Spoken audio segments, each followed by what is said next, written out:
alaikum wa rahmatullahi wa barakatuhu. Dear brothers and sisters, this is your brother Sayyid Usman Ali speaking to you here today from Al-Qudwa Institute here in West Yorkshire. I'm extremely excited to join you here today for our very first episode of Creed Matters. Creed is an expression or a symbol of our faith. These tenets make up how we understand the religion and our faith regarding God, His text, His messengers, and all kind of array of subjects that fall within the religion of Islam. During these next few episodes, we will be looking at these creedal matters and those things that are very important to our faith and see what the Quran, the Sunnah, the ijma of the Salaf, the pious generations before us, and what the great scholars from Al-Islam had to say from across the history and eras of the great Islamic generations. I'm extremely excited to be joined today by our teacher and the teacher of many scholars here in the UK, Mufti Zulfiqar Haidar Pirzada Al-Azhari. Assalamu alaikum, Shaykh. How are you doing today? Wa alaikum assalam wa rahmatullah. Alhamdulillah, I'm absolutely fine. This new discussions that we've started, I'm extremely happy to be part of them, inshallah. Jazakallah khair. Shaykh, why is it so important, firstly, to talk about creed? Creed, basically, in the Arabic language, the word used is aqidah. The plural is aqaid. The word aqidah, generally translated as belief or creed, it's actually in the Arabic language derived from the root aqada, which means to tie a knot. Right. And in the Arabic language, a knot is called uqda. And this word aqidah is derived from this root. So it's something that a person is bound to, and his ultimate salvation in the next life depends on how accurate this belief and his aqaid are. Right. So it's the foundation of success in this world and in the hereafter. During these discussions regarding creed, you have chosen to highlight one personality in particular, which is Ibn Taymiyyah. Why Ibn Taymiyyah? We've done a few lectures before on Ibn Taymiyyah, and this is our first initial discussion. Firstly, we have to begin somewhere. Right. So we've, inshallah, in the future, we'll be discussing various other personalities and various aspects of creed. There's no doubt Ibn Taymiyyah is one of the most influential people, not only of the past, but especially in modern times, which we live in. As people who have studied here, maybe in the West, who have gone to universities, Ibn Taymiyyah is a personality that you often come across, especially when you're talking in regards to creed. So why is it so important to highlight him in these conversations going forward? I think just firstly to elaborate on your point about him being a very influential individual from his time till today, I think it's more accurate to say he's very influential. His ideas, opinions, he was a prolific writer. His books, they're very influential in the time we live in today, this era. Mm. In his own time, he gained a lot of influence. But shortly after his death and after his students' time, his influence died out. Right. The scholars in those generations, and like in all generations, even before Ibn Taymiyyah, in the 2nd, 3rd, 4th, these centuries, when a lot of fitnas arose in Aqidah, lot of bid'ah in Aqidah arose, which led to various different sects appearing, like the Khawarij, the Jahmiyyah, which we'll discuss today, the Jabariyah, the Mu'attila, various different sects in those times. Every time an individual came out with new beliefs, using his logic or invalid interpretation of text of the Quran and of sayings of the Holy Prophet ﷺ, and using his own logic, when they misinterpreted things, brought into the pure Islam and attempted to bring new ideas and beliefs into the system of beliefs. What happened was, whenever these sorts of people appeared, the rightly guided scholars, you see, the Holy Prophet ﷺ in a sound narration said that this deen will be carried from one generation to the next by the most upright people. Right. So this is, in every generation we see, when we study our history, that whenever people, individuals, brought or expressed new beliefs, the rightly guided scholars stood up against them. And when they witnessed that these dangerous beliefs are affecting and influencing the masses, they stood up and protected the true system of belief of Islam. This happened throughout the centuries. In Ibn Taymiyyah's time, he was very controversial figure.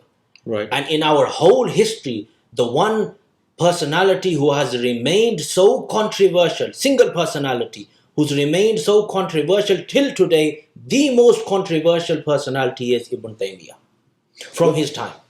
Let's get into it, Shaykh. The topic today regarding the eternality of the hellfire. Do we believe that hell will last forever, or is it something that will cease? And what is the Muslim or the Sunni predominant opinion regarding this? Right. Regarding the fire of hell being eternal,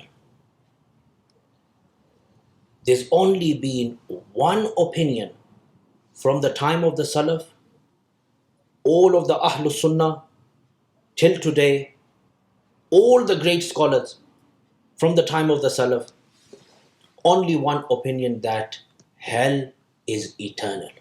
Right. There has been no disagreement whatsoever from the time of the Sahaba till today in this Ahlul Sunnah wal Jama'ah that hell is not eternal. This is there is nothing, no verse in the Quran, no hadith, no athar, a tradition from a Sahabi which indicates on hell coming to an end at some time. So this idea or this concept that hell will one day cease or is finite, where did this originate from? So this originated, initially there was a group which became known as the Jahmiyyah, named after its founder. Jahmiyyah. The founder's name was Jahm ibn Safwan. And historians haven't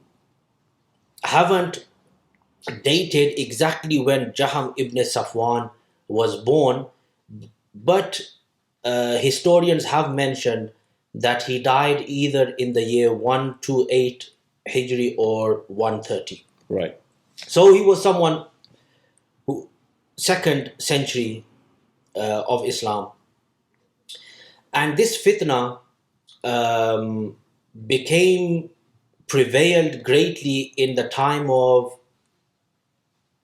Imam Ahmad ibn Hanbal. Right. And that's why he wrote and spoke against this fitna. So he was one of the great giants of fiqh. Giants of fiqh, giants of aqidah also. And he wrote a book, Kitabul Rad al-Zanadika wal Jahmiyyah. Right. And this Jahm ibn Safwan and the Jahmiyyah, there were several beliefs. Remember, bid'ah in aqidah.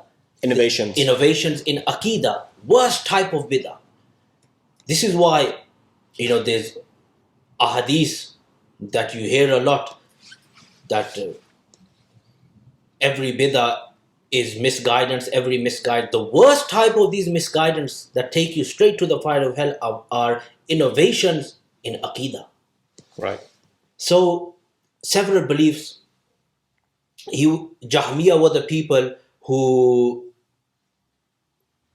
expressed their belief regarding the khalq of the Quran, that the Quran is a makhluk, is a creation.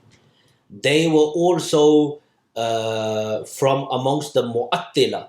Mu'attila are those people who negate the attributes of Allah wa ta'ala.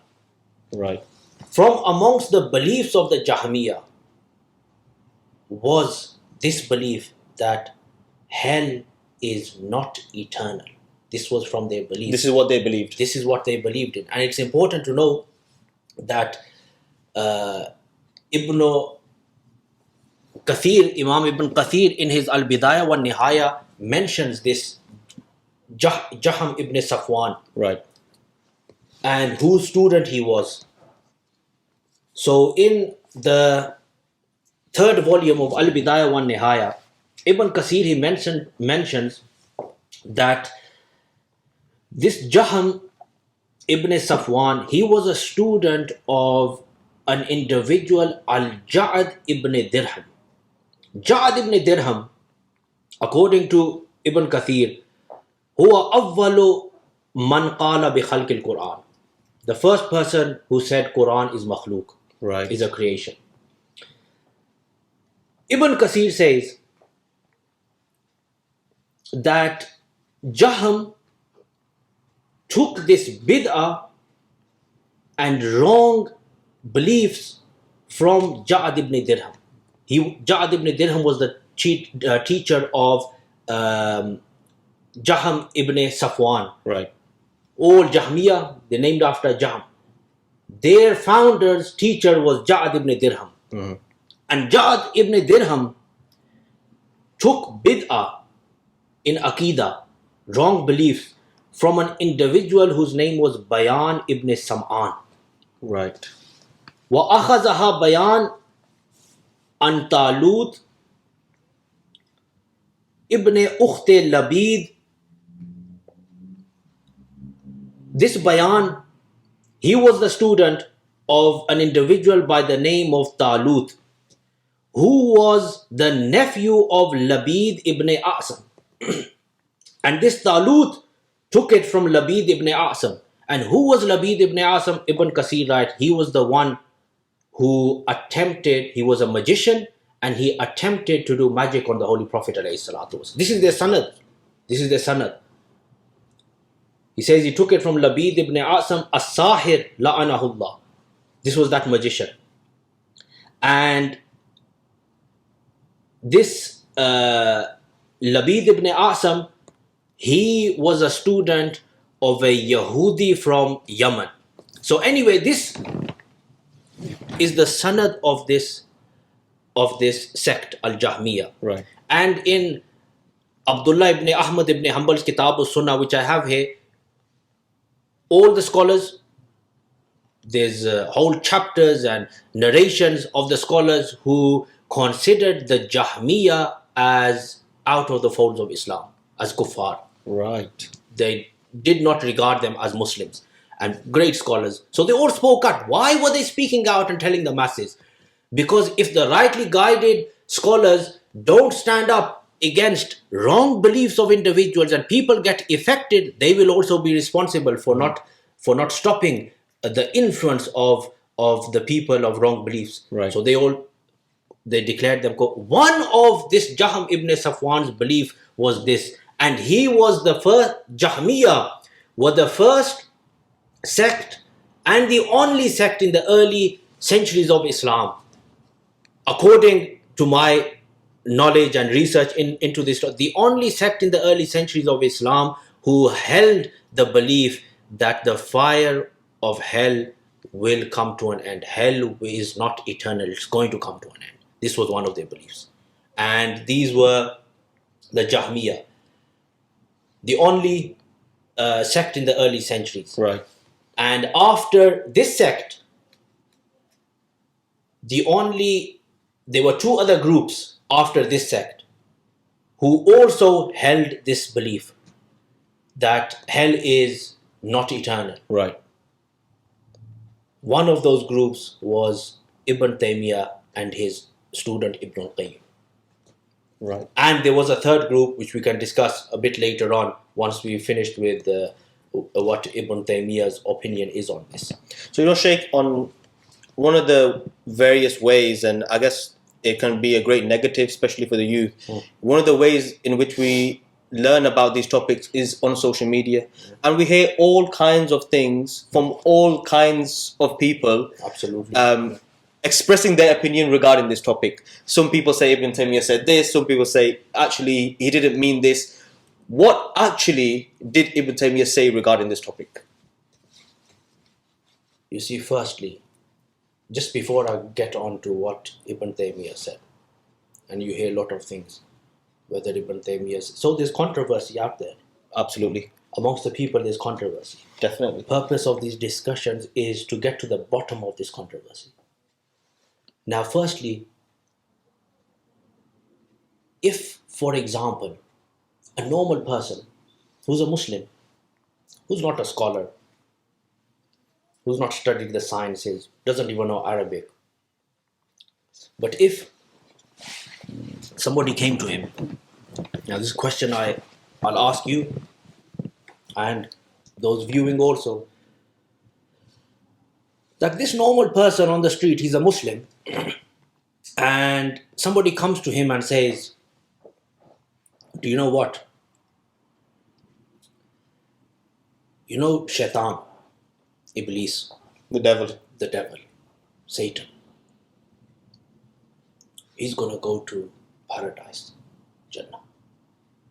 What do you think that person's reaction? He doesn't know no Arabic, no Quran, not studied any sciences. What's his reaction going to be? Immediate reaction, first reaction. You start laughing and tell you that's ridiculous. He'll probably start laughing. He'll probably say, if you're saying this, you're not even a Muslim. A Muslim can never say this. As a normal Muslim, it's beyond our comprehension to think that will the devil go into paradise? Because as a normal person, you think, well, what is the point of hell and heaven if Shaitan is going there? If Shaitan is going there. Now, let me make this absolutely clear. Ibn Taymiyyah clearly believed in this. Right. And in the works of Ibn al-Qayyim, his student after the passing away of Ibn Taymiyyah, his student preached this ideology. Right. Anyone out there who says that, oh, Ibn Taymiyyah didn't say this, oh, he didn't mean this, oh, they haven't studied, they haven't read Ibn Taymiyyah's books. And we'll get to the bottom of this today. That, did he say this? What did he mean? What evidences did he use? All these things we'll discuss, inshallah, today. Just as a reminder, just for myself and those watching as well, that as I kind of touched upon earlier, that one of the purposes for these discussions is so that we can also gain a better understanding regarding our creed as Muslims, as Sunnis. Absolutely. And one of the ways we can do this is by looking upon those great scholars of the past and see what they had to say regarding this. So, regarding especially heaven and hell, these are matters of our salvation or damnation. Absolutely. So it's imperative that we try to at least ponder over these things. And Sheikh, you've been granted many isnad, the sanads from linking you back all the way to the Salaf. And as Muslims, we always want to know, what did the Salaf, those who understood the religion best? You see, one thing I'll mention here, just before you carry on. This concept of sanad, there's a chapter in the introduction. One of the differences between Sahih al-Bukhari and Sahih Muslim is that Imam Muslim, he writes a lengthy introduction before he starts the ahadith of his Sahih. Okay. In his introduction, he writes a chapter. I don't know if I have the book here. There's a chapter in the introduction of Muslim, where Imam Muslim titled the chapter Bab Bayan Annal Isnad Min ad-Din. This is the name of the chapter. That Isnad, this chain of narrations, who you take your knowledge from, this is from the Deen, from our Deen. Right.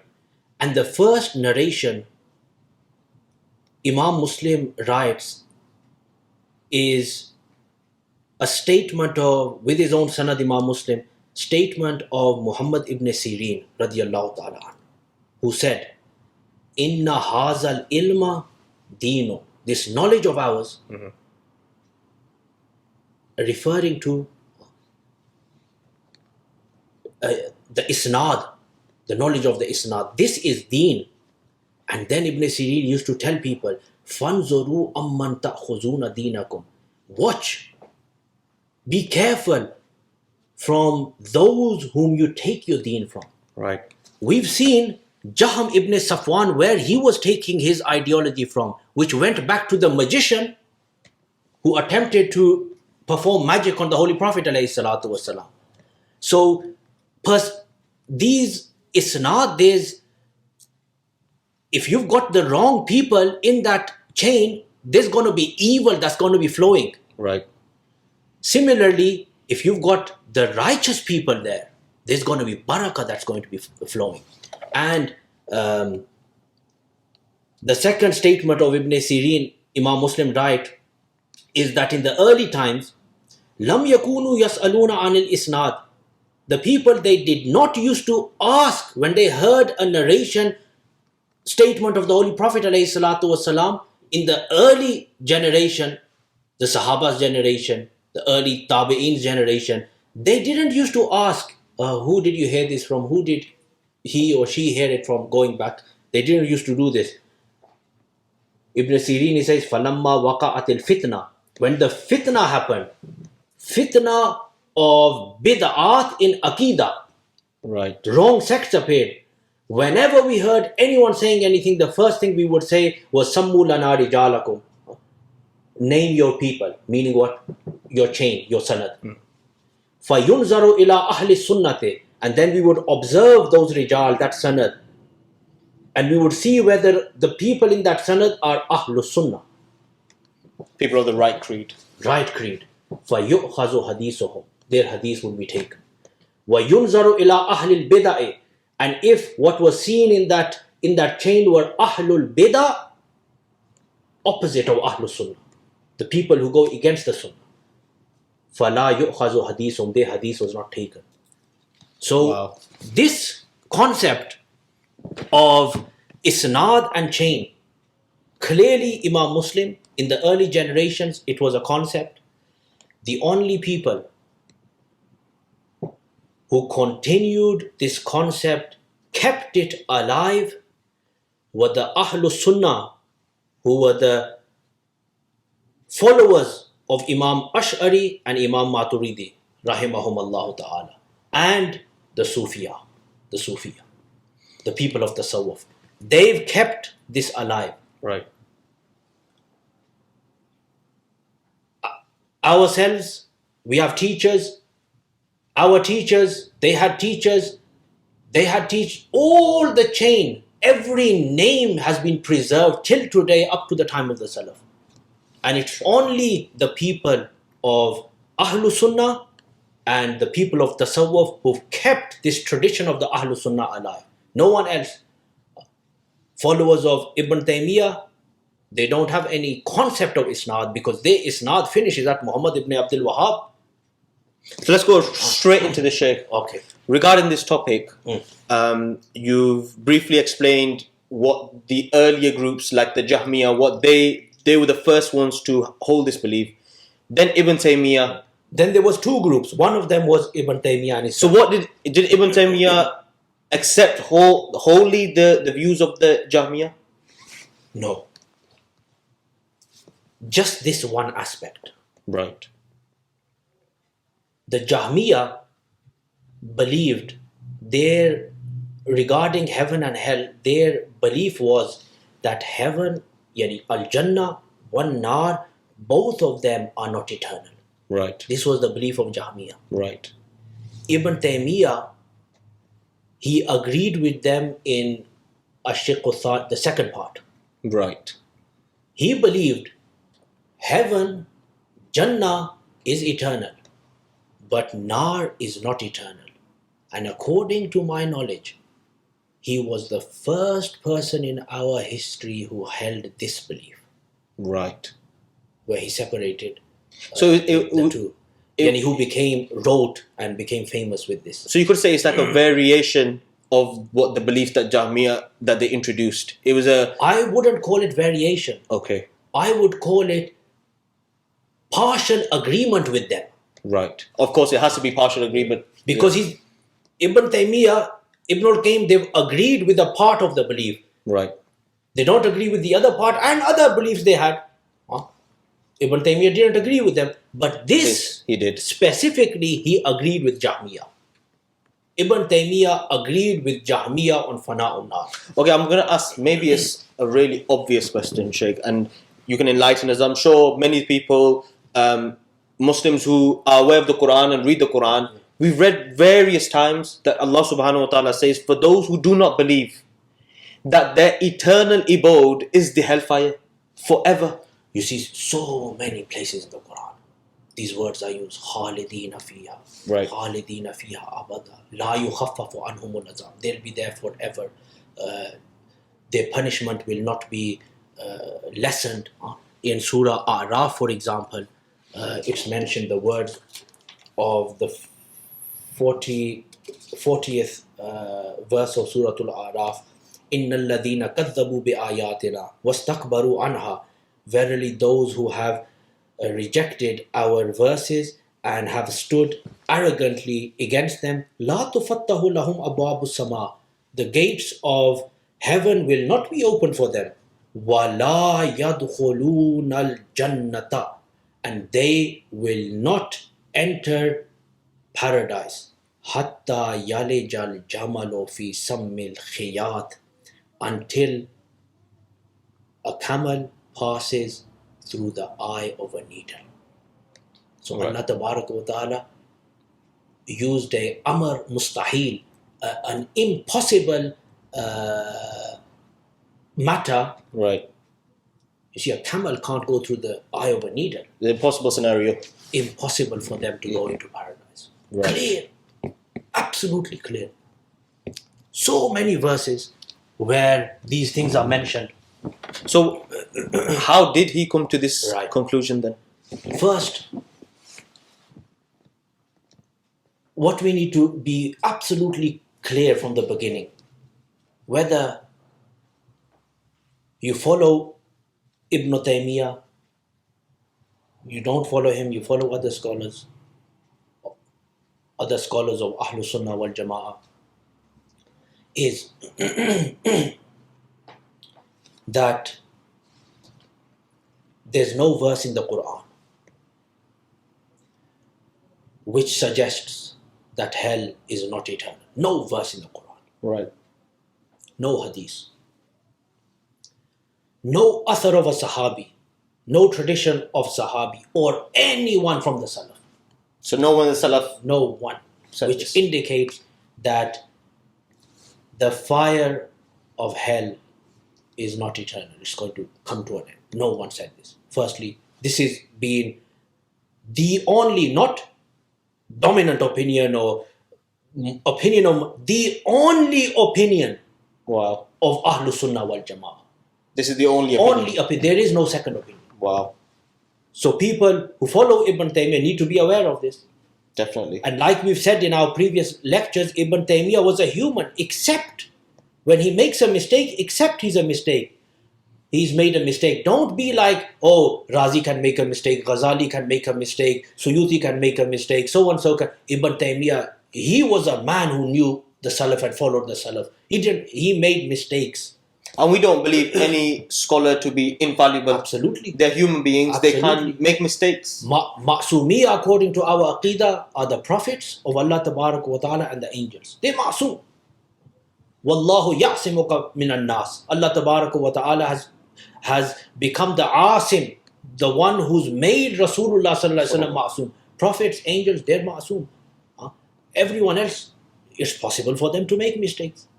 So coming back to this, Shaykh, so he came to this conclusion. He came to this conclusion, and the history of this is mentioned, how this whole issue started. Right. And what led Ibn Taymiyyah to write a whole book trying to prove this. An entire book Ibn Taymiyyah wrote trying and attempting to prove that hell is not eternal. It's going to come to an end. So he wrote entire book just on this. Book on this topic. Right. And before I summarize that, what led him? What was that issue? Famous book of Ibn Qayyim al-Jawziyah or Ibn al-Qayyim, Shifa'ul Alil. This copy that I have on page 488. Ibn al-Qayyim, he writes, he's talking about eternal punishment, and he says, Kuntu sa'altu Shaykh al-Islam, referring to Ibn Taymiyyah. He said that I asked Shaykh al-Islam about this eternal punishment, hell being eternal. Something which there's been absolute ijma' from the time of the Salaf. Ibn Taymiyyah's reply was, Hazihil mas'alatu azimatun kabiratun. That this issue is a great issue. It's a big issue. And Ibn al-Qayyim says that Ibn Taymiyyah, he did not respond with an answer. Right. Meaning what? That at that time, him uttering these words, azimatun kabiratun, he doesn't have firm belief on this. At this time, he had no firm belief. He was skeptical. He was doubtful about this issue. That's clear. And he didn't give a response. That, do I believe this? He was in a state of doubt.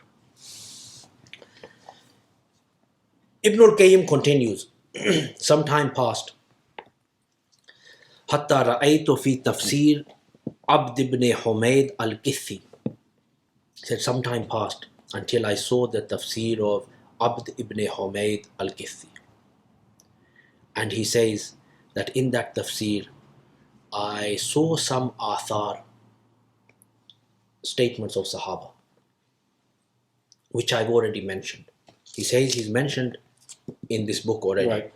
So approximately 10 pages back, this is, I'm on page 488, 499. On page 479, he mentions that Abd ibn Humayd in his tafsir has mentioned this narration of Sayyidina Umar radiyallahu ta'ala. And the narration is this: لو لبث أهل النار في النار بقدر رمل عالج. That if the people of the fire were to remain in the fire, for how long? بقدر رمل عالج. Alij was a large area of desert. Right. The sand in that desert, that's how long they stay in the fire of hell. Wow. لَكَانَ لَهُمْ عَلَى ذَلِكَ يَوْمٌ يَخْرُجُونَ فِيهِ. There will come a day upon them when they will leave it. They will leave it. Leave it. He's referring to this. He says, after the first meeting with Ibn Taymiyyah said, هَذِهِ الْمَسْأَلَةُ عَزِيمَةٌ كَبِيرَةٌ, didn't respond. Ibn al-Qayyim, he comes across this tafsir and finds this narration in there. Ibn al-Qayyim says, I sent a person with this tafsir and I marked on the page where this narration was mentioned, and I sent it with someone to Ibn Taymiyyah, وَهُوَ فِي مَجْلِسِهِ الْأَخِيرِ. He was in his last majlis. His final sitting. Final session. Wow. Right at the end of his life. And I made a sign on that tafsir. So Ibn Qayyim is like highlighting that. Highlighting that point. Right. And I said to the messenger who I'm sending to Ibn Taymiyyah, that tell Ibn Taymiyyah that I said this place in the tafsir is a difficult place, and it's creating a lot of doubt and confusion. Right. When this happened, Ibn al-Qayyim says, when Ibn Taymiyyah received that tafsir, he read that, فَكَتَبَ فِيهَا مُصَنَّفَهُ الْمَشْهُورِ. Then Ibn Taymiyyah wrote his famous work. What was that famous work? It was a book titled Ar-Raddu ala man qala bi fana'il jannati wan nar. He wrote this book right at the end of his life. Right. In this book, what does he do? So Ibn Taymiyyah, he will go through some of the major points of the book. Okay. We'll go through some of the major points of the book, but as a summary, what does he do? You know these verses we've just been mentioning are خَالِدِينَ فِيهَا لَا يُخَفَّفُ عَنْهُمُ الْعَذَابُ, and these words that are mentioned in the Quran. He brings new ta'wil, interpretations, absolutely invalid, void interpretations. Right. Based on his own thinking, own reasoning, new interpretations which go against the ijma of the Salaf. Brings those. Now once he's reinterpreted those, then he comes to and then he reinterprets them, and sometimes he uses certain athar, statements of the Sahaba, like the one Ibn al-Qayyim mentioned here. Right. When you go through, I'll go through absolutely za'if athar. Wow. Weak narrations. There's no doubt about that. Weak narrations, based on absolutely weak narration, he builds a huge building on these weak foundations of Aqidah, completely new, against the Quran, against the Sunnah, against the Ijma, a fabricated Aqidah on an absolute weak foundation, weak narration. And this is astonishing, Sheikh, because many a time, especially scholars within the Ahl Sunnah, they are attacked that you guys formulate your Aqidah, your creed, from single narrations of Ahadith, solitary narrations. So these are not, you see, our Aqidah, Ahl Sunnah wal Jama'ah Aqidah, and we can, in future we'll talk about those Aqidah. It's all based on the Quran, the Sunnah, and the understanding of the Salaf, the Sahaba, the Tabi'un, the Atba'u Tabi'in, according to all of them. right. Our Aqidah is not based on a single solitary narration which the Quran and sound mutawatir narration, they're in conflict with. It's according to Quran, Sunnah, all of these things. This is a separate discussion. Definitely. I'm sure we could do many podcasts just on this. And it's an important discussion. It's something that needs to be addressed. But because we want to focus today on this on his topic, reasonings. on his reasoning. So what I was mentioning was an absolute weak narration, a hadith which is munqati. The chain, there's somebody missing in the chain. Right. And it's not a hadith, it's not a marfu, a narration from the Holy Prophet ﷺ, from a Sahabi. It's completely da'if. One. Secondly, so this weak narration, absolutely weak. Secondly, there's a correct interpretation of this that scholars have done. disregarding that interpretation. That interpretation is what Sayyidina Umar radiyallahu ta'ala an meant was the people who were Muslims and sinned in the dunya, and that's why they were in the fire of hell. Right. So a day will come and they will be taken out, even if they stay for this long period of time. A day will come. That's the correct interpretation. And it makes sense as well, Shaykh. This is something we're taught, that there'll be some people, Muslims, because of their sin, they will be punished, but eventually they will come out based upon their creed. Based on their creed. Right. Based on their creed. So Ibn Taymiyyah uses weak narration, misinterprets, does ta'weel, wrong interpretations of the Quran against the Salaf and the great Aima before him. Does this, then now he's brought those weak narrations and misinterpreted those weak narrations and used that to say there's no ijma on this of the Salaf. Right. We're going to come to that. When he's going to mention that, when we come to that point, I'll explain these things. After this, what does Ibn? This is his strategy of proving this aqidah mubtada'a, completely bid'ah aqidah. Finally, what does he do? He uses logical argument. He uses his aql, and only his aql at the end. That I'm going to prove from aql, dalail aqliya, that hell is not eternal. And he mentioned those dalail. So we'll go through some of these. I'm looking forward to hear some of these reasoning, how he could come to, such a conclusion. Right. So the book is titled Ibn Taymiyyah's work. Ibn al-Qayyim, in numerous books of his, Ibn al-Qayyim has referred to the dalail of Ibn Taymiyyah. Right. Explained those dalail. And once I've gone through this, I'll hint and I'll give a summary of what Ibn al-Qayyim's done also. Ibn al-Qayyim mentioned that when I showed him that qawl of Sayyidina Umar radiyallahu ta'ala, he wrote his famous work. What was that work? Ar-Rad ala man qala bi fana'il jannati wan nar. Refuting the one who says Jannah and Nar will come to an end.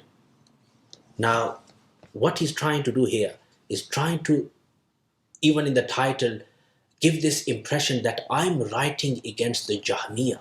Right. Because Jahmiyyah believed in what? Both of them. Both of them will finish. Jahmiyyah believed both of them. He almost try to refute them. I'm refuting Jahmiyyah. Yeah. But when you study it, you realize he actually agrees. He agrees with the second part. Right. And he's proving that I am in agreement with the second part. First part I don't agree with. Right. But second part I agree with. Very interesting. So the correct name of this should have been something like Ar-Rad ala man qala bi baqa'in nar. Right. Will make more sense. Make more sense. Yeah. That Rad on the one who says nar is forever. Forever. Because that's what he's doing in this book. So interesting approach. Interesting. So he uses this. So he starts his discussion. And like I said, he uses that strategy which I've just mentioned about how he's going to deal with. Now, what the interesting thing is that he begins this discussion on Fana'un Nar by saying that in this issue, Amma al-qawl bi fana'in nar, the statement that nar is going to come to an end.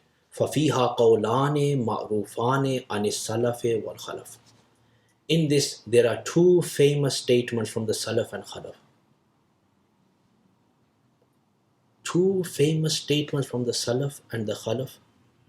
There's, like I told you, there's absolute ijma. Right.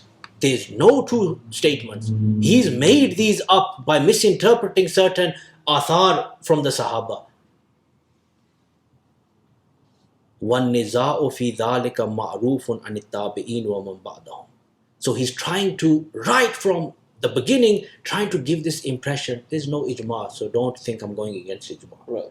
But he's going to start talking about ijma later on. When that part comes, then I'll explain whether this statement of Ibn Taymiyyah is true or absolutely false. Right. We'll come on to that. Okay. So,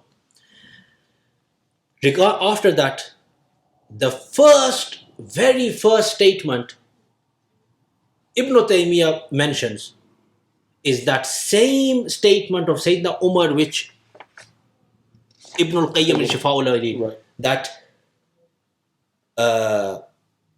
Law labisa, if the people of hell were to stay in hell for the duration equal to the amount of sand in Alij, لَكَانَ لَهُمْ عَلَى ذَلِكَ يَوْمٌ يَخْرُجُونَ فِيهِ. There'll come a day when they're going to go out. Mhm. This is his first dalil for this aqidah. Riwaya munqati'ah, absolute da'if hadith. On this da'if hadith, he's beginning this whole argument and this whole belief of fana'un nar. He begins with a da'if hadith. Wow. Absolutely da'if hadith. There is no one who can come and say that this is a sound narration. Da'if hadith. Then he mentions another narration from again Sayyidina Umar radiallahu ta'ala an. But here the words are slightly different. لَوْ لَبِسَ أَهْلُ النَّارِ فِي النَّارِ adada. The word adad is equal to the number of grains of sand in Alij. There'll come a day when they'll. According to Imam Zahabi,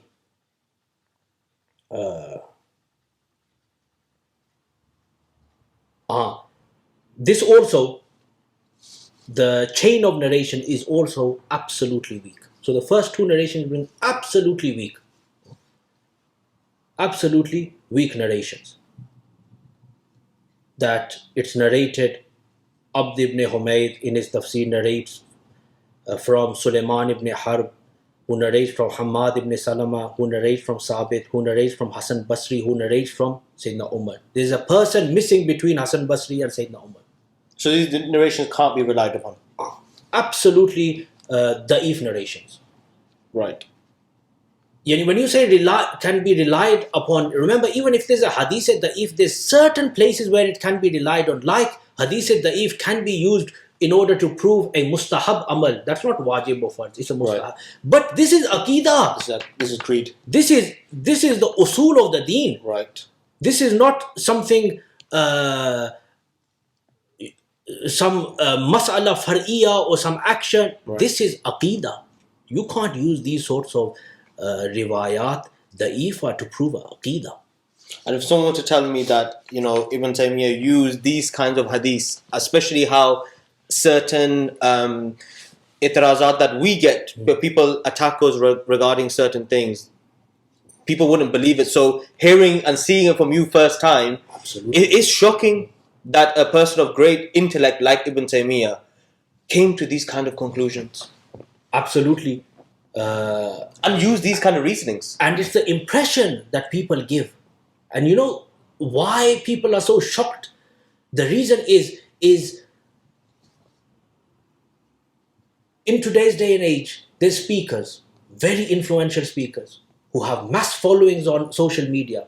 The way they present Ibn Taymiyyah is as though he was something beyond a human.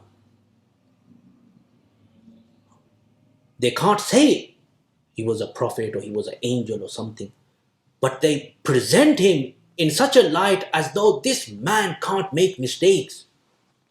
And we follow him. And he's so sound. And his arguments are so sound. They're not sound. Right. He's a fundamental belief of all of the Ahlul Sunnah wal Jama'ah from the time of the Salaf. He's using a hadith da'if to lay the foundations. This is interesting, just before we go on to the next point as well, that during, for example, like university thesis that we write or examinations that we give, these are critical analysis of works that we do to go back and see that how authentic the sources being used in those reasonings are. For example, in my thesis of law, we would go back and give the original rulings or the court cases. If there's any weakness regarding those cases, automatically our reason is rejected. Absolutely. So would it be something similar here in trying to understand the deen? You see, like you said, critically analyzing.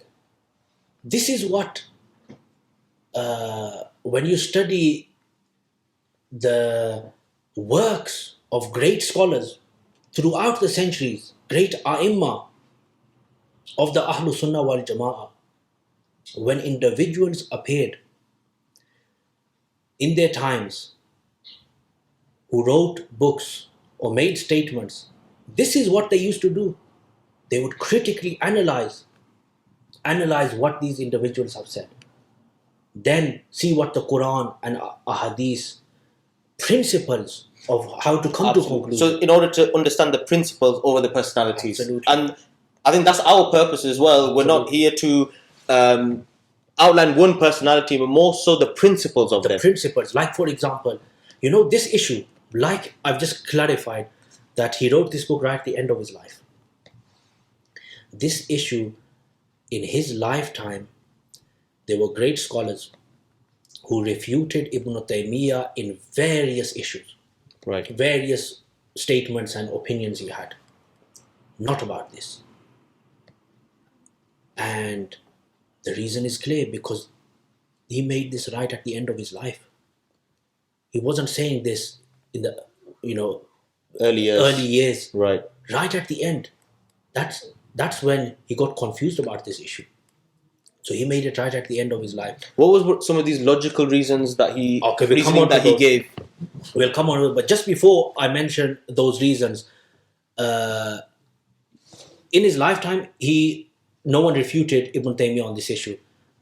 After he passed away, Ibn al-Qayyim wrote this book, Shifa'ul Ali, and Hadil Arwa, which I've also got. Later books in Ibn al-Qayyim's time, he started propagating what his Shaykh said at the end of his life. When he started propagating this, that's when scholars stood up. Because now the issue was becoming famous and prevailing. Now people are going to get affected. They're going to read Ibn al-Qayyim's books now. Right. So what happened was, one of the great scholars of that time, true member of the Ahlus Sunnah wal Jama'ah, Taqiyuddin as-Subki radiyallahu ta'ala an, he wrote an entire book, Al-I'tibar bi Baqa'in Nar. Wow.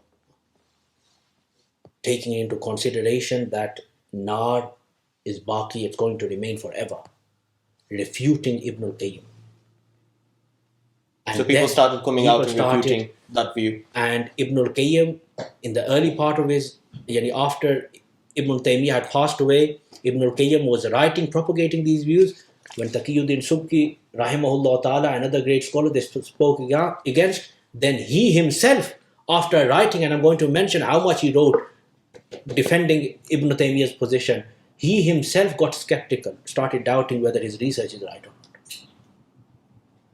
Because the arguments were being presented from the rightly guided Ahlus Sunnah wal Jama'ah. Right, coming back now. So the first thing we've dealt with is these weak narrations. Weak narrations Ibn Taymiyyah brings to support his ideology, this new belief. Then he starts interpreting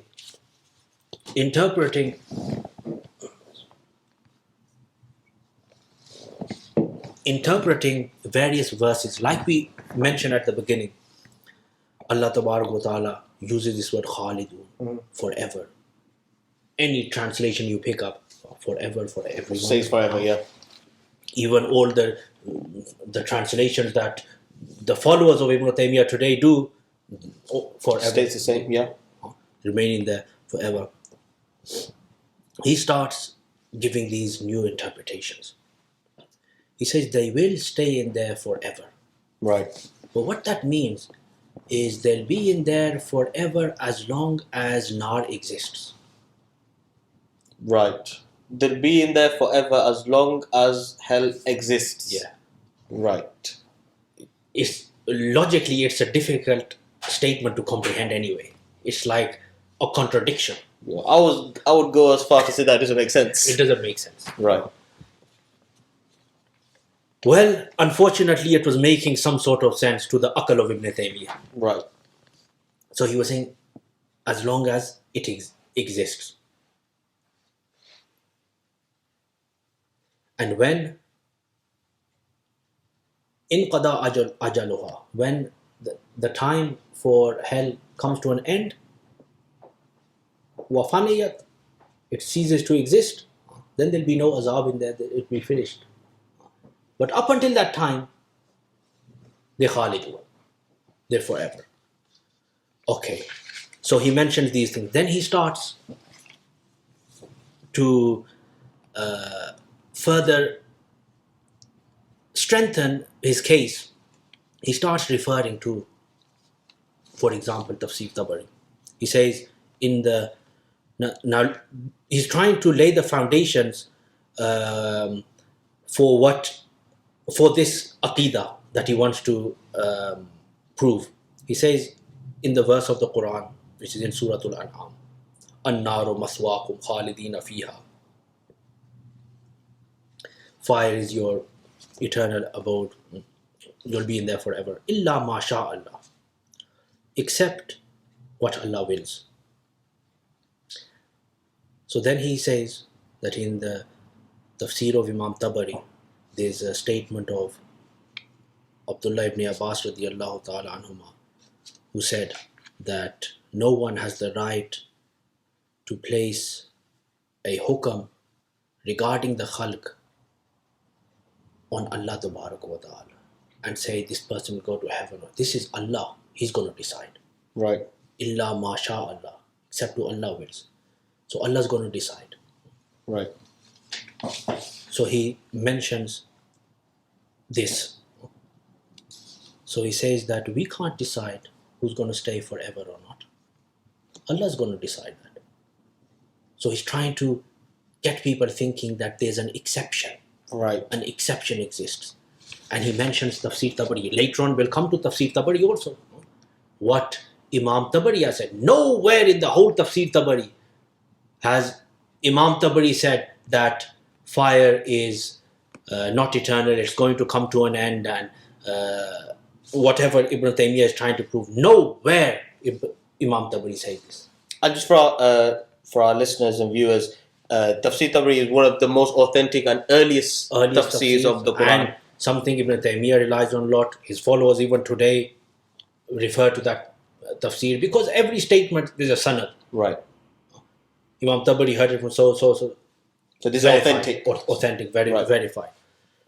Now, what is interesting is this statement of Abdullah ibn Abbas radiyallahu ta'ala anhuma, that innahu la yanbaghi li, that no one has the right to place hukam on Allah fi khalqihi, in the creation of Allah, and no one can send people to heaven and hell. It's only Allah. Right. Strange thing is that this narration, they're big followers of Ibn Taymiyyah today, their big Sheikh Albani, he said this is a weak narration. Right. Based on the chain, this is a weak narration. These just points I'm adding, that foundations are weak. Right. Of this whole. Okay. Anyway, after this, there's another verse in the Quran where Allah Tabarak wa Ta'ala states about the people in the hellfire, La besina fiha ahqaba, in Surah An-Naba, that they will remain in there for ahqab. Ahqab is the plural of hukm, which is a period of time. And the scholars of the Arabic language, they differ on exactly how much that time period is.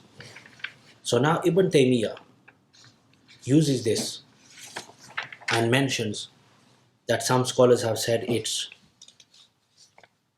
and the truth is that in the Arabic language, hukab does mean a period of time which ends, not an everlasting period of time, Right. which comes to an end.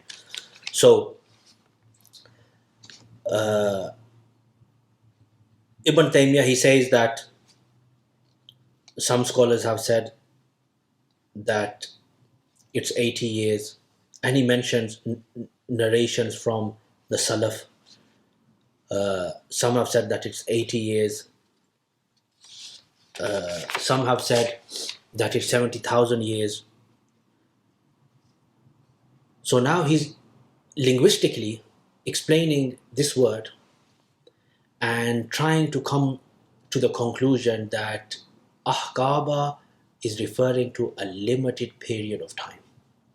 Therefore, Ahlul Nar are going to be there and it's going to come to an end because Allah said they're going to remain in there for ahqab, plural of hukab. So many ahqab, but those many are going to come to an end because every hukab has an end. Right.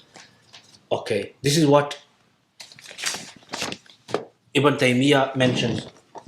And linguistically, I could kind of see makes sense. some reasoning behind that. But keeping in mind, two statements in the Quran, they can't contradict each other. So we have to come to a conclusion where there's no contradiction. And that's the conclusion that Ahlul Sunnah came to. Right. But he's using these things to support his own belief that he wants to prove. Right. So in the verse, this verse where labisina fiha ahqaba, I've got Tafsir Tabari in front of me now. These narrations that he's mentioned, that is this much, this many years. Tabari also mentions all of this. Tabari, some say it's 80 years. Like a lengthy period of time. A lengthy period, some say 300 years. So there's different opinions. But Imam Tabari, he says that it is narrated, and all the people in the narration like he does, that Allah Tabaraka wa Ta'ala Qatada قال الله لابثين فيها أحقابا وهو ما لا انقطاع له. Ahqaba, even though linguistically is mentioned, it means this. That's just from a linguistic aspect. Right. What is meant in the Quran, there's other principles you have to use. Right. Alongside language. Right. So he says, here, labisina fiha ahqaba means ma la inqita'a lahu. A period of time which doesn't end. Now the question is, but ahqab in language means it's going to end. So why is this interpretation that they're going to remain forever? He explained this. He says, kullama mada hukbun ja'a hukbun ba'dahu. Whenever one hukm is going to come, another hukm is... whenever one hukm is going to end, another hukm is going to start. And this is going to happen forever. Right. Now it makes sense. It's like a continuation of those periods, so never ending. Never ending. Wow. So all understood, never ending from this. Ibn Taymiyyah, he starts this linguistic approach in order to prove that no, it is going to end. I think that's clearly explained. Clearly. Makes sense. And it's Tabari. Makes sense. Absolutely. Tabari, that Ibn Taymiyyah himself uses. Okay. And also as you're going through the Shaykh, I love the fact that a lot of people, especially online, we watch, mention a lot of scholars. They say, oh, Ibn Taymiyyah said this, or such a scholar. You don't, in particular him, but they don't have the actual words. They maybe have heard it from a secondary source, or through someone else, or through a class, or maybe a translation of a book. But I just love the way you approach it, and similarly in your previous lectures, that you address directly his words from directly that source where that came from. You see, as a person of anyone who's a person of true knowledge, there's certain responsibilities which come with a bearer of knowledge, and that is being just. Right. Absolutely. Insaf, being just. That you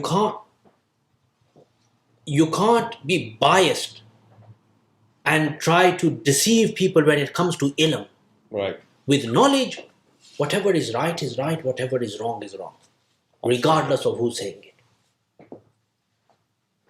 That's why, like we've said before, all the writers of these books, they were all humans. They weren't angels. They weren't prophets. They were humans. And that's what gives us the ability and gives us the justification to critically analyze them. Right. We're not allowed to critically analyze what the Prophet said and did. Why? Because they are masoom. They can't make mistakes. When it comes to the Sahaba, in the science of narrators and ilmul jarh wa ta'dil and authentic, making sure which narrator is authentic and which is not, they say you can't do this when it comes to Sahaba. You can't do jarh on Sahaba that this Sahabi is not. All Sahaba are udul. These categories. Later scholars, what they said right, we accept. And if they've made mistakes, we have to clarify those mistakes. So people don't start accepting beliefs which have such an impact, which can have such a grave impact in their success in the next life. Right. We have to be careful about these creedal issues. So coming back, after mentioning these verses, these weak narrations, all of these things, he comes to this conclusion. He says that we have provided hujjah, clear proof, ala fana'iha, on nar coming to an end, bil kitabi, from the book of Allah, was sunnati, from the sunnah of the Holy Prophet alayhi salatu wasalam, wa aqwal sahabati, and from the statements of the Sahaba, which are mentioned. Weak statements, weak interpretations against what the Salaf believed, against the correct meanings of the Quran, doing ta'wilat, batila, absolute wrong interpretations of verses. But then he says, أَنَّ الْقَائِلِينَ بِبَقَائِهَا, those people who say, hold this belief that nar, baqa'un nar, that nar is going to stay forever. Now look how dangerous these words are. Laysa ma'ahum kitab. The Quran is not with them. It's not on their side. Wow. Sunnah is not on their side. Neither are the statements of Sahaba on their side. Ooh. All these scholars. So could you just repeat that last sentence one more time? So, it's so profound. Absolutely. Ibn Taymiyyah says that annal qa'ilina bi baqa'iha, that the ones who say, meaning hold the belief that the fire of hell is going to remain forever, laysa ma'ahum kitab. Quran is not with them. Wala sunnah. Sunnah is not with them. Wala aqwalu sahaba, and the statements of Sahaba are not with them. So, all these mujtahidun, Imam Ahmad ibn Hanbal, all great scholars, 3rd, 4th, 5th, 6th, 7th, up to his time, centuries, they had a belief that was neither according to Quran, nor according to Sunnah, nor according to the statements of the Sahaba, but this one bid'ah belief that came initially held by a sect which was declared out of the folds of Islam, agreeing with that. The Quran is with that, Sunnah is with that, Aqwalu Sahaba is with that, but all these scholars of Ahlul Sunnah wal Jama'ah, Quran is not with them.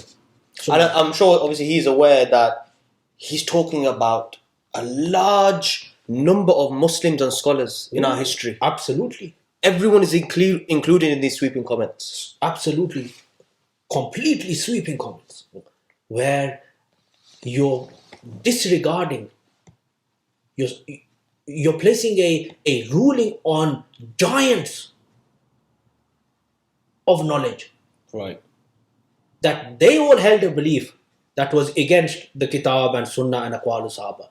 All of these three things, Kitab, Sunnah, Aqwalu Sahaba, they weren't with all of the giants of Islam before me, but they're with me. I don't know what mental state this man was in at this time. So, anyway, he says this. He mentions another statement. لا يأتين على جهنم يوم تَصَفَّقُ فِيهِ أَبْوَابُهَا لَيْسَ فِيهَا أَحَدٌ.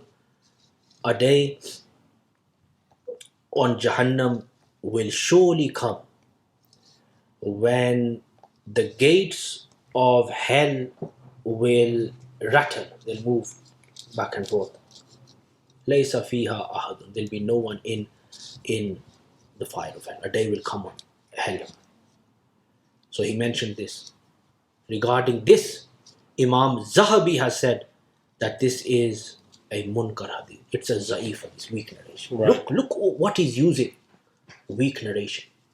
Weak. And it's a weak narration, but there is a correct interpretation to this. That what this means is those areas of hell where those Muslim sinners, Allah sent them there for their punishment and they leave. Those areas, there'll be no one there. That's what it's referring to. Makes sense? Yeah. But he's disregarding the correct interpretation. Okay, anyway, continuing. Now, we're near the end of the points I want to mention. These are all major arguments.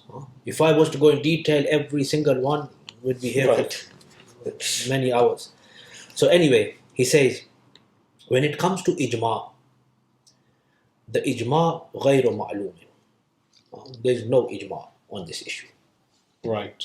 He states there's no ijma. You know, as a scholar, and for any scholar who's a genuine scholar of the sciences and knows the history, and shocking, these words are shocking, that there's no ijma on this.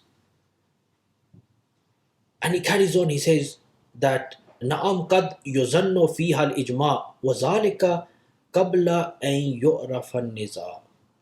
He said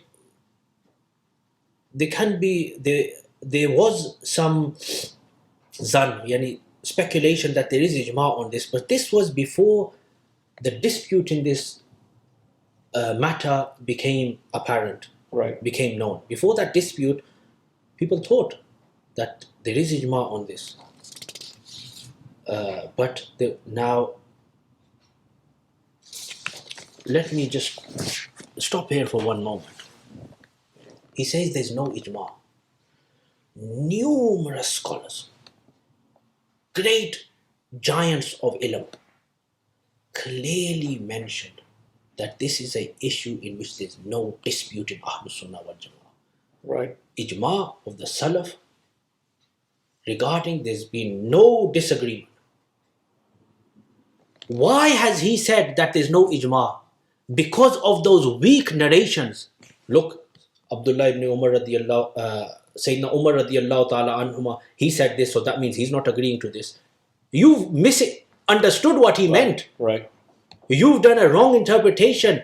So he's used all of these weak narrations to prove that there's no ijma on it. This is what he's done. Regarding the ijma on it, several great scholars I can mention, but I want to mention just one statement of Imam Ahmad ibn Hanbal. Right. Now, But then we can gain a good understanding of what these great scholars said regarding this. absolutely. So, regarding this issue, there's a lengthy statement of Imam Ahmad ibn Hanbal in which Imam Ahmad ibn Hanbal mentions the beliefs of the Ahlus Sunnah wal Jama'ah.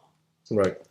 Imam Zahabi has mentioned this. I've got his Siyar wa Alam al-Nubala, but I want to read out because Imam Zahabi, he hasn't mentioned the entire statement because it's very lengthy, and he mentions the initial part and then at the end he says ila an qala, until Imam Ahmad said these words. Right. But the full statement is mentioned in the Tabaqatul Hanabila. Tabaqatul Hanabila of Ibn Abi Ya'la.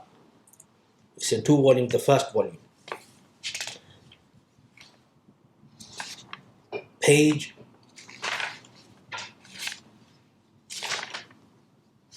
20.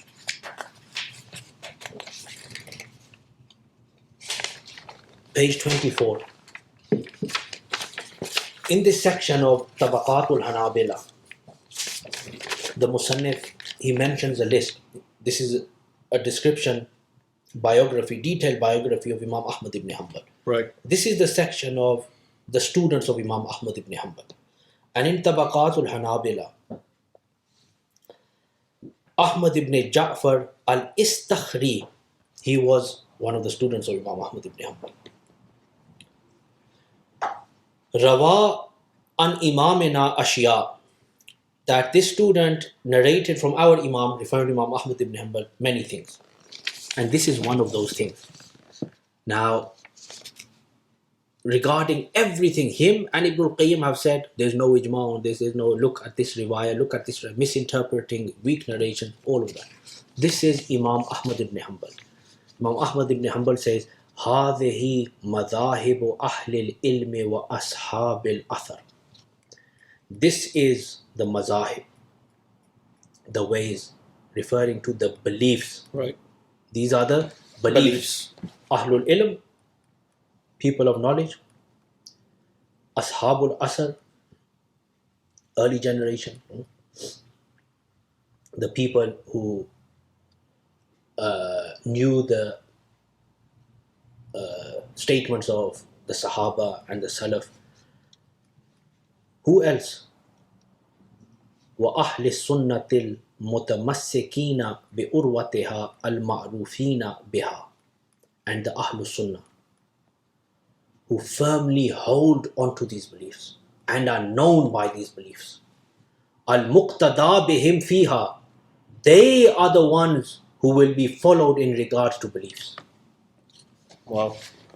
All these people, min ladun ashabin Nabi sallallahu alayhi wasallam, from the time of the companions of the Prophet. So all these beliefs are the beliefs of who?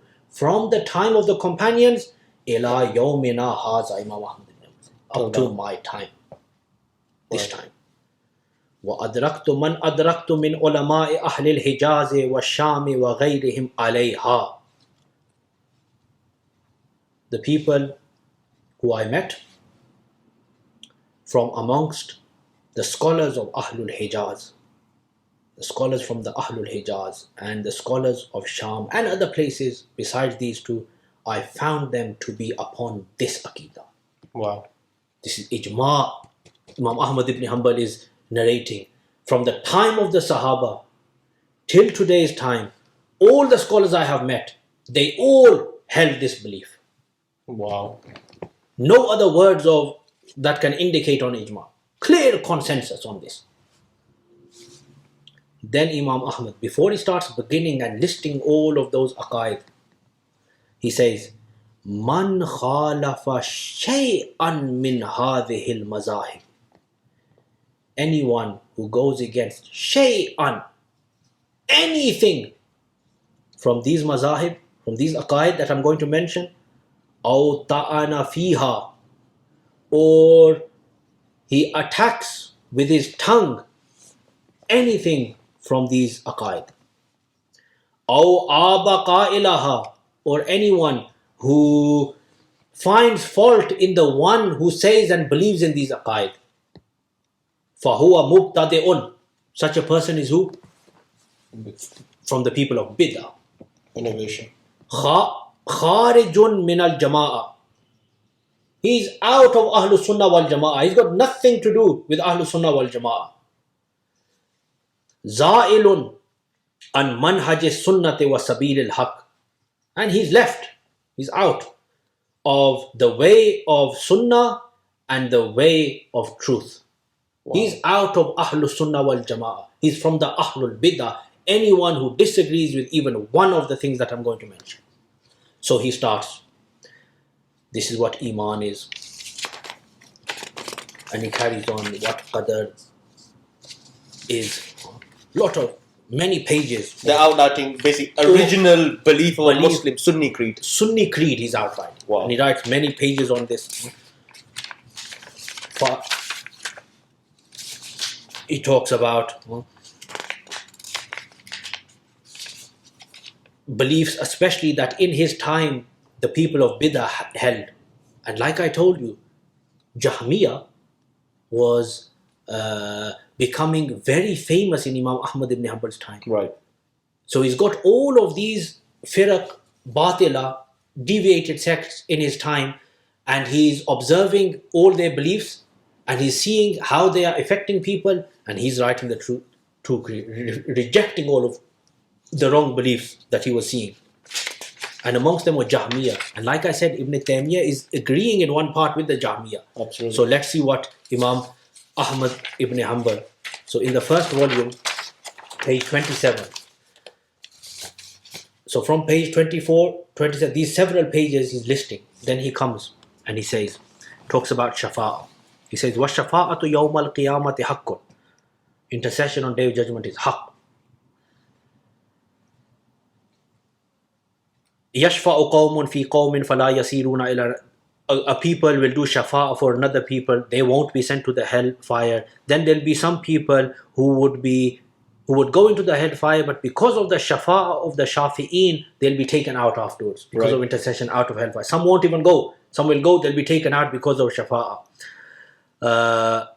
Then there'll be some who will come out of the hellfire بَعْدَمَا دَخَلُهَا, after they had entered the fire, وَلَبِسُوا فِيهَا مَا شَاءَ اللَّهُ, and they stayed in there masha Allah, as long as Allah wanted. Then they'll be taken out of the fire of hell. وَقَوْمٌ يُخَلَّدُونَ فِيهَا أَبَدًا, and there'll be a people who will remain in the fire of hell forever. Who are these people? These are Ahlul Shirk وَالتَّكْذِيبِ وَالْجُهُودِ وَالْكُفْرِ بِاللَّهِ. These people who denied Allah Tabaraka wa Ta'ala. Page 28 now. وَيُزْبَحُ الْمَوْتِ يَوْمَ الْقِيَامَةِ بَيْنَ الْجَنَّةِ وَالنَّارِ. Death will be slaughtered on the Day of Judgment between Jannah and Nar. Between that, it will be slaughtered. Now listen to the next words. وَقَدْ خُلِقَتِ الْجَنَّةُ وَمَا فِيهَا. Jannah and everything inside it was created. وَالنَّارُ وَمَا فِيهَا. Hell and everything inside hell was created. خَلَقَهُمَ اللَّهُ عَزَّ وَجَلَّ. Allah Tabarak wa Ta'ala created these two. وَخَلَقَ الْخَلْقَ لَهُمَا. And Allah created the creation for these two. People are going to go into these two. Next words. لَا يَفْنَيَانِ. Heaven and hell, no fana will come over them. Wow. It's clear. Clear. وَلَا يَفْنَى مَا فِيهِمَا أَبَدًا. And whatever is inside them will also not experience fana abada, forever it will remain. Wow. This is original Sunni creed. Same thing, same qawl has been narrated by Imam Az-Zahabi, one of the students of Ibn Taymiyyah, in his Siyar wa A'lam an-Nubala. He mentioned this in the tarjama of, in the biography of Imam Ahmad ibn Hanbal. He mentioned this. Clear cut. La yafnaya. Heaven and hell, they're going to remain forever. According to Imam Ahmad, a person who believes in such a thing, that the hellfire is finite. Man khalafa fiha. What were the words? The exact words were Man khalafa shay'an min hazihil mazahib. Any single thing out of this, his words were that that person is out of the folds of Ahlul Sunnah wal Jama'ah, and he is a mubtada, he's a person of bid'ah. That's his fatwa. Wow. Imam Ahmad ibn Hanbal. Can't get clearer than that. Absolutely clear. Numerous scholars said there was ijma. Ibn Taymiyyah is the first one who comes and says there's no ijma. You mentioned earlier, and I'm trying to, because I know there's a lot of information, and for people to understand, and you've mentioned a lot with a lot of detail, and you made it very clear for us. You mentioned earlier that alongside these groups, there was a third group who also held these beliefs. Just remind me that there's only a few more pages, and then I'm done with this book of Ibn Taymiyyah. Remind me that afterwards.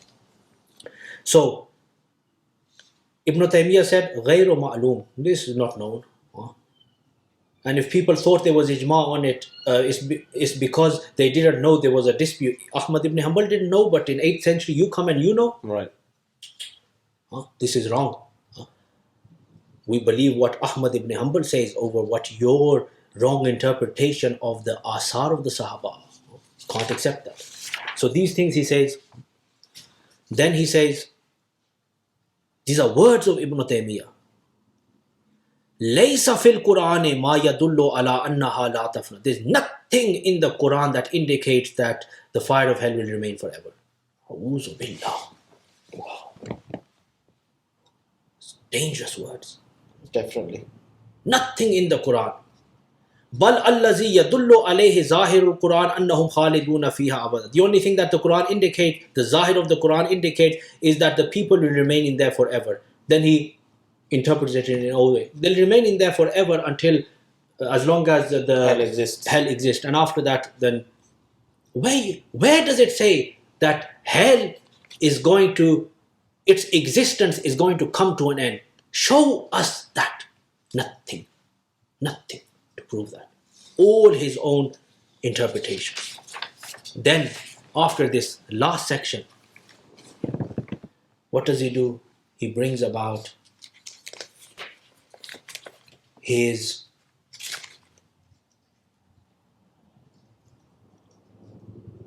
several, but just before I mention those dalail, he also says that he uses his aql, certain dalail which relate to logical understanding. Right. So he comes to conclusion that, look, Allah Tabarak wa Ta'ala has said, made it clear that anna rahmatahu wasi'at kulla shay', his mercy encompasses everything. His mercy encompasses everything. And Allah Tabarak wa Ta'ala said in the Quran, Qataba ala nafsihi rahma, in Surah Al-An'am, Qataba ala nafsihi, Allah Tabarak wa Ta'ala decreed upon himself mercy. And in Hadith Qudsi, he mentions these words that Allah Tabarak wa Ta'ala in the Hadith Qudsi says, Ghalabat rahmati ghadabi, that my rahmah will overcome my wrath. Wow. So he says, look, what are all these things proven? That it's at the end, it's going to be Allah's mercy which is going to overcome everything. And he is a merciful creator. And finally his mercy is going to become ghalib over his wrath. Right. You see, they're simple things. It's difficult to understand why Ibn Taymiyyah was saying such statements. Look, ghalabat rahmati ghadabi. Scholars have explained these things. It doesn't mean that my ghadab is suddenly going to finish and now there's no more ghadab left, it's only going to be rahmah. It doesn't mean that. What it means is my mercy for the believers is far greater than my wrath for those who don't believe in me. Makes sense? Ghalabat rahmati. The ghalaba is that it's more. Right. That's how it's overcome. It's more. It's become ghalib. That's maghlub. That's going to be less. These are what are meant by these sorts of statements. But he doesn't. He wants to interpret them so that they fit what he wants to prove. So he says, look, it's against the mercy of Allah. And then Ibn al-Qayyim, in the books he wrote after his Shaykh passed away, goes into detail of these aqli dalail. It's against the mercy of Allah. It's mercy of Allah that he finally hell comes to an end. Then Ibn Taymiyyah talks about Allah Tabarak wa Ta'ala is Al-Hakim. It's against the hikmah, wise, the wisdom, divine wisdom, to punish somebody who's disbelieved in the dunya, to punish him forever. This is against wisdom. So what's it? It's very difficult to comprehend the grave blunder that Ibn Taymiyyah is doing. Look, he's trying to say, I know how the wisdom, divine wisdom works. And it's against wisdom that Allah punishes these people. There's no wisdom in this. There's no benefit in this. It's dictating. Dangerous approach he's got. He talks about that eternal punishment is munaqid, there's tanaqud, it's completely against hikmah and rahmah of Allah Tabarak wa Ta'ala. Right. So all of these things he mentions. Then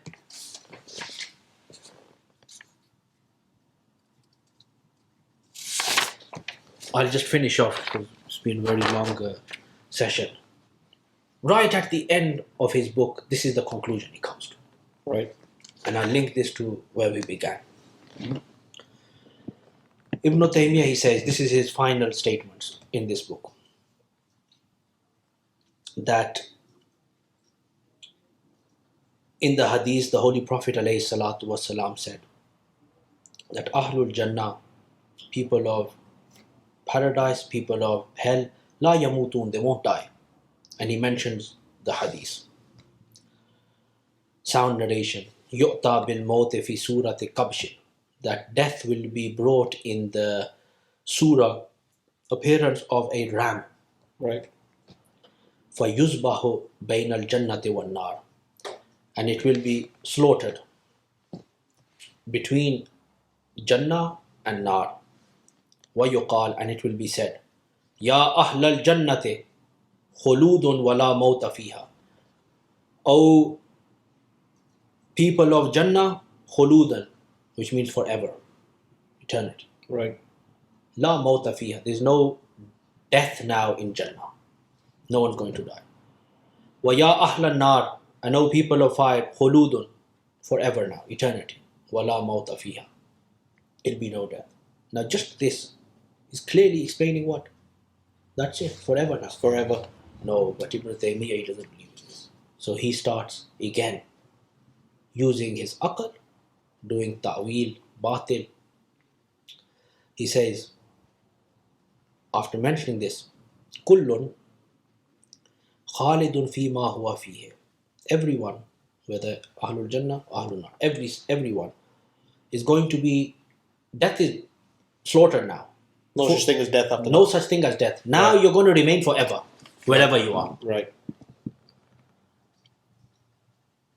Now he says, if that's the case, la yamutun, that people are not going to die now, fala budda lahum min dar, now they need a place to stay. They need a place, yakununa fi, they need a place, an abode now. Yeah. So, the people of hell, where are they going to stay? Because hell doesn't exist. When that time comes, hell is going to be finished. Where are they going to go? Yeah. He says that those people, they obviously are going to go to وَمُحَالٌ أَن يُعَذَّبُوا بَعْدَ دُخُولِ الْجَنَّةِ فَلَمْ يَبْقَ إِلَّا دَارٌ. So it's impossible that those people, after hell has been finished, come to an end, it's impossible that the people are going to be punished after entering into Jannah. There's no other abode now. Hell is gone. These people are going to go to Jannah. When they go to Jannah, there's only two options. If there's someone who's going to live now forever, no death, he's either going to be in a state of lazza or alam, pleasure or pain. Now in Jannah, you can't have pain. تَأَيَّنَتِ اللَّذَّةُ الدَّائِمَةُ. So for all those people, when Jahannam, Nar, hell is finished, they still are living. They can't die now, but hell is finished now, according to all his. Yeah. They're going to go to heaven now. When they go to heaven, they go to Jannah, they can't, it's not a place of pain, so they're going to get what? Pleasure. Pleasure. What sort of pleasure? Da'ima, forever. Abu Lahab is going to get pleasure forever. Abu Jahl is going to get pleasure forever. Fir'aun is going to get pleasure forever. Shaitan is also going to get pleasure forever. These are the statements.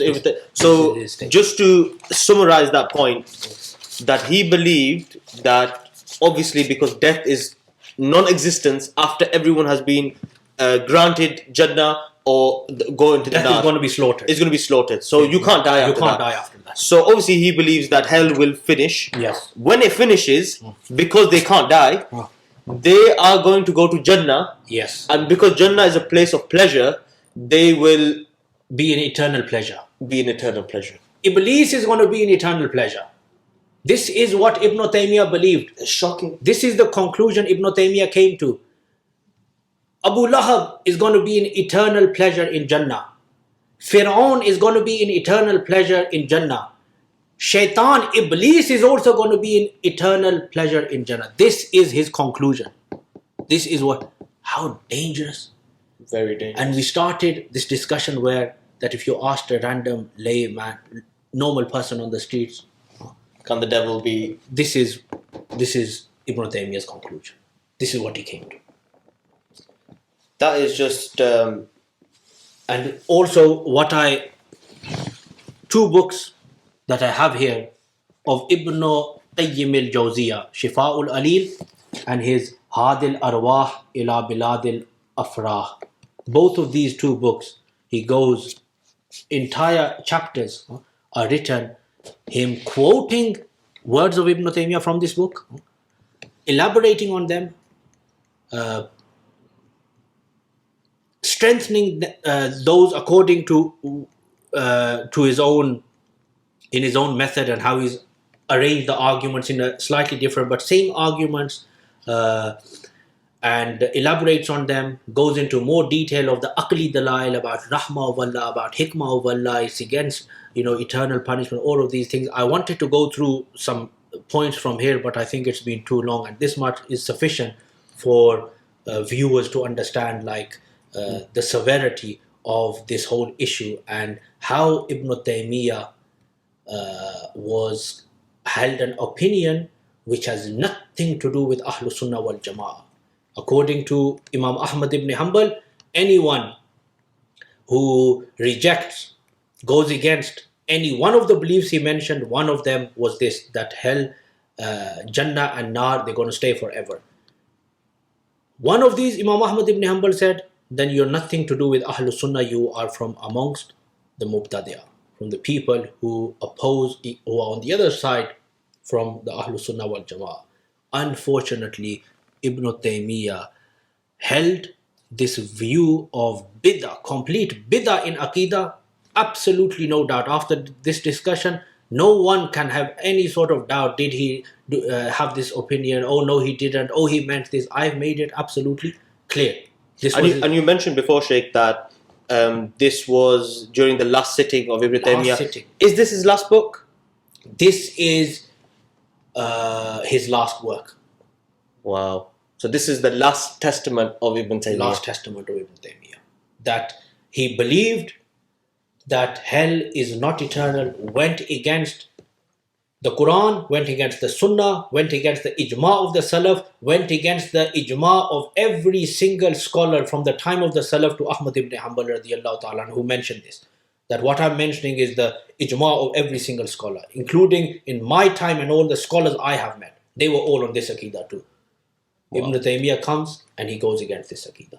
Sheikh, I think, to be honest, there's not a lot more that could be said. I think you made it very clear, and especially the great Imam of the Ahlul Sunnah, he's made it very clear of regarding this topic and what basically the entirety of the Ummah, what they believed and what Just one more thing before you carry on. I won't go into any sort of detail, but in Shifa'ul Alil, the Darul Hadith of Al-Qahira edition, which was published in 2005, from page 469 onwards, you can see clearly what Ibn al-Qayyim wrote.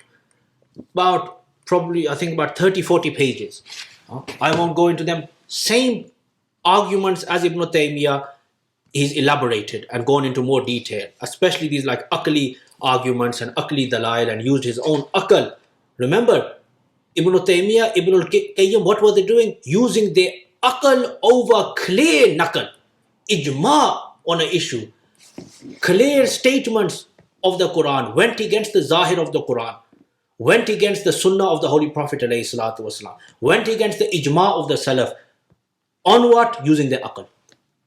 Using nothing other than their Aql. And similarly on Hadil Arwah ila Biladil Afrah,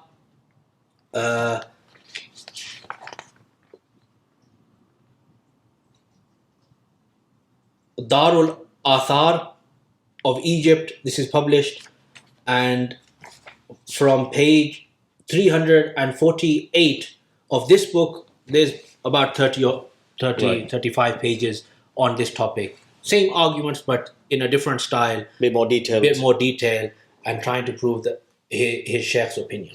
I think the matter is clear. I just want to, touch upon two things before we conclude our discussions today. Just firstly, as a reminder regarding the third group that you mentioned earlier, that we mentioned the Jahmiyyah, we mentioned Ibn Taymiyyah and Ibn Qayyim and those that follow their views. What is the third group? Briefly, so we can conclude that. This is based on my research, and I've done extensive research on this issue. I may be wrong. I don't claim to have ilm of all the books that have ever been written and all the history, and I encompass everything. That's just on my own research. First group was these Jahmiyyah, who appeared in the 2nd century Hijri.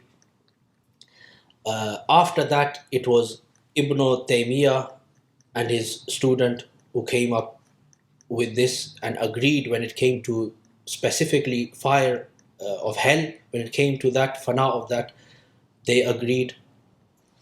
And the third group is a group which exists today. That group is the Kadhian and Ahmadiyya. Right. So this is the group that you're referring to, who's their leader, Mirza Ghulam Ahmad, who was born in Kadhian in India. Absolutely. During the 1835, I believe. Absolutely. And he believed, or he confessed that he was a prophet. Absolutely. He confessed that he was the Messiah. He also proclaimed that he's Jesus or Mary in one instance. You see this again, Ahmadiyya, Mirza Ghulam Ahmad, A very prolific and huge organization worldwide. Global followings of these guys. So Mirza Ghulam Ahmad, again, discussing this whole, their beliefs and everything, this, there's a whole different... But just this much, because whatever relating to today's topic. Right. I'm aware of this due to my research, and plus several years ago I personally had discussions with certain Ahmadi scholars on this very topic. Wow. Mirza Ghulam Ahmad, his second Khalifa was his eldest son, Mirza Bashiruddin Mahmud. Right. His son. Right. His son wrote a tafsir, and unfortunately I don't have it here. I think it's in my library. It's in 5 volumes. But it's available on internet. Okay. On their websites, you can view it. In his tafsir, it's also available in English on the internet too. Okay. In Mirza Bashiruddin Mahmud's tafsir of Surah Hud, verse 107.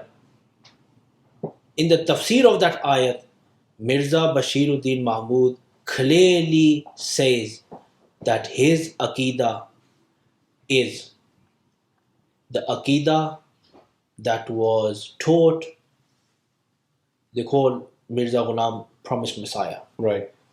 What the promised Messiahs, according to them, his belief was Mirza Ghulam Ahmad, that heaven, yani Jannah, will remain forever and hell will come to an end. Exactly same belief as Ibn Taymiyyah. Exactly. And not only that, the dalail and the narrations of Sahaba that Mirza Bashiruddin uses in his tafsir are the same ones that Ibn Taymiyyah uses. No way. So same views upon this topic as Ibn Taymiyyah. 2 sects, groups, who clearly out of the folds of Islam, both of them. Ibn Taymiyyah holds a view that agrees with both of these and against Ahlul Sunnah wal Jama'ah. Wow. Because similar to the Jahmiyyah earlier, the Ahmadiyya have been openly rejected by all Muslims. Absolutely. Because they don't agree to the tenets of our faith, our Aqidah. Yeah. So they are openly, it's not something like within clothes or everybody is in consensus of this today, that they are not part of Islam. This Aqidah, like I said, you have to be careful when it comes to creed. Absolutely. And things relating to creed, the mainstream Ahlus Sunnah wal Jama'ah, that's what you have to follow. These people, they left the mainstream. And kind of to finish off on that, Shaykh, as an advice for those listening or watching today, and myself and all students of the Deen, what is the best way to approach learning and educating yourself regarding these topics or subjects, and any advice you would like to give to those students? Right. Basically, when it comes to learning the Deen, especially when it comes to learning the aqaid of the Deen, like I mentioned right at the beginning, the qawl of Ibn Sirin radiyallahu ta'ala an, that fanzuru amman ta'khuzuna deenakum, that look, be careful of the sources of your deen. Absolutely. Don't just put on YouTube or go on social media and whoever's talking about deen start listening. Be careful. Investigate your sources. Take your knowledge from people who are connected with the Salaf. It's al-isnadu min ad-deen. Those mashayikh who are qualified, and one of the qualifications is that they have a continuous chain of teachers that goes back to the Salaf. They are the ones who truly represent the Salaf. Absolutely. If you don't even have a continuous chain going back to the Salaf, that's against the way of the early Ahlus Sunnah wal Jama'ah of the early centuries. They gave this a lot of importance. And when you're going to start following these great scholars throughout the centuries of the Ahlus Sunnah wal Jama'ah, and you take your deen from people who are connected with these great scholars. I think that's great advice for everybody, and especially in this time. I feel like that's such an important lesson and message to everybody. And I would like to conclude with that. Sheikh, any last remarks from yourself regarding today's topic, or anything you'd like to share? I think it was a very important topic. And inshallah, in the future, we'll discuss more topics. And like I said during the course of this discussion, that as people associated with ilm, we have to critically analyze and be just in our approach. And that's the approach that scholars should adhere to. So within that approach, whoever we see and we analyze and we come to a conclusion that this person, this whole belief was incorrect, then we leave it. And we say he got it wrong. Absolutely. He got it wrong. Sheikh, thank you very much for joining me and sitting with me. And I've very much enjoyed the conversation. It's very rarely that you get to, for some people it is a lot to take on board, but these discussions are so important to be had. And now at least there's a platform where people who also enjoy these theological discussions, especially regarding our creed, as you mentioned, so important part of our religion. At least these discussions hopefully will be a means of greater understanding regarding our religion, and hopefully be a means of us to connect with the Salaf, those pious people, and ultimately to connect with Allah and His Messenger sallallahu alaihi wasallam. So I would like to thank you for myself and thank everybody watching, all the viewers. Please do not forget to subscribe to our channel, to comment any ideas you have for further creedal matters. Please share it with us, and don't forget to like, subscribe and share with others as well. Inshallah, we will join you on the next episode of this show. And remember, please watch and subscribe to our channel, and creed matters. Thank you very much. Jazakallah khair.